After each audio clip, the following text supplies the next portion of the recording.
À l'EM Lyon, j'ai une question un peu déstabilisante.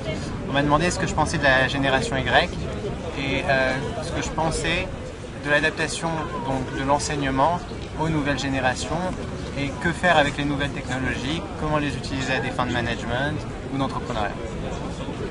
Pour moi, il y avait trois personnes qui composaient le jury et c'était trois personnalités très différentes. Un était très agréable, mettait vraiment à l'aise et lançait les discussions. Un autre le coupait de temps en temps et posait des questions un peu inattendues.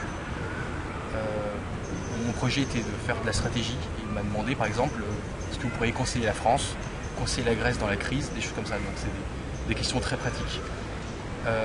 Et le troisième était vraiment là pour poser des questions pièges. Il a parlé 3 ou 4 fois, pas plus, mais c'était vraiment des questions très précises et assez déstabilisantes.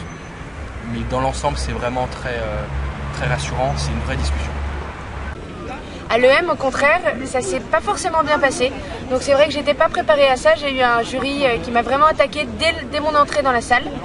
Et ça a vraiment été un test sur ma personnalité. Est-ce que j'étais capable de bien réagir à la critique, de bien réagir à l'attaque même parfois. Et donc ça a été une épreuve plus difficile pour moi. Moi par exemple, il y a une question qui m'a un petit peu déstabilisée, mais finalement j'ai réussi à m'en sortir. C'était par rapport à 2 entreprises dans lesquelles j'ai travaillé. C'est aux Galeries Lafayette et à la Croix-Centrie.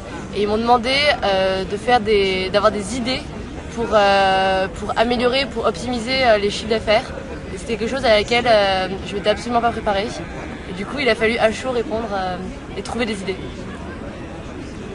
Et toi ? Moi aussi, moi je défendais un projet de responsabilité sociale des entreprises, un pôle dans lequel j'aimerais travailler. Et il me demandait justement des idées d'innovation, ce que je pourrais apporter dans ce pôle-là. Et je m'étais vraiment pas préparé à ça. Et du coup, j'ai un peu séché sur cette question. C'était très business et ils m'ont demandé, je travaillais dans une start-up, ils m'ont demandé le montant des investissements, ils m'ont demandé si je pouvais prendre des parts dans le capital, ils m'ont demandé énormément de trucs un petit peu intrusifs par rapport à ce projet-là pour voir si j'avais quelque chose dans le ventre. Et là-dessus, je sais pas si je m'en suis bien sorti, mais donc on verra avec les résultats. Et ensuite, très brièvement, ils m'ont parlé de mon voyage au Vietnam.